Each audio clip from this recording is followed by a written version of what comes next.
So if you grew up in the 70s and 80s, then Styx was most definitely part of the soundtrack of your life.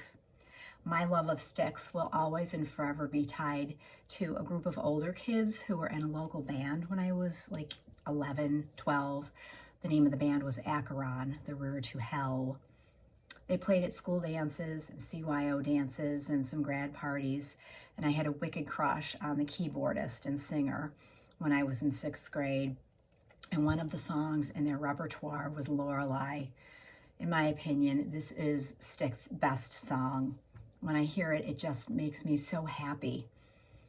Other standouts from Styx are, in my opinion, Lady, which is such a pretty song, and of course, Come Sail Away. Always reminds me of 6th grade for a few reasons. One, because it was played at the end of the school year dance in the high school cafeteria, and all the cool couples slow danced to it. I so wanted someone to slow dance with me, or to want to slow dance with me. The funny part was when the tempo changed and all the slow dancers kind of didn't know what to do and awkwardness ensued. Keep dancing, dance faster, break apart.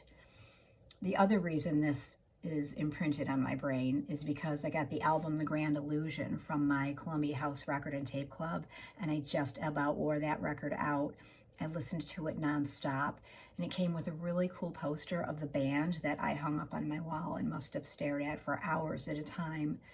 In 8th grade, I also got the album Pieces of Eight with the bangers Blue Collar Man and Renegade. Oh, yeah. But what I'm really here to talk about is a song that reminds me of the end of my freshman year of high school 45 years ago, and that perfect song is The Best of Times. After about 9th grade, I completely lost interest in Styx for some reason. Mr. Roboto might have done it, I'm not sure.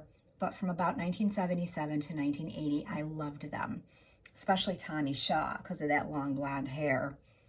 The Best of Times was the first single from the band's 10th album, Paradise Theater. It was released in January 1981 and pretty quickly climbed the charts. Dennis DeYoung wrote the song during the presidential election of 1980, and it really isn't about the best of times. Actually, it's about the worst of times, but being able to survive them if you have someone to love. Of course, none of this was in the heads of most 15-year-olds in 1980.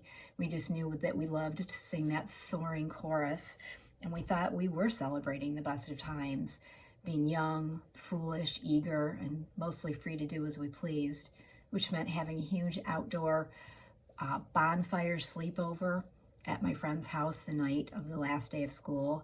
We'd burn our notebooks and drink Genesee cream ale we purchased from 3D grocery store along with some cigarettes.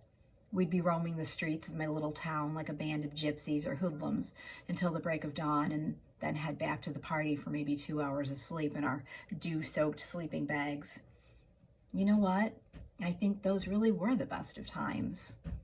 Find an oldies station or some vinyl and listen to The Best of Times by Styx to take you back 45 years. It's the perfect song.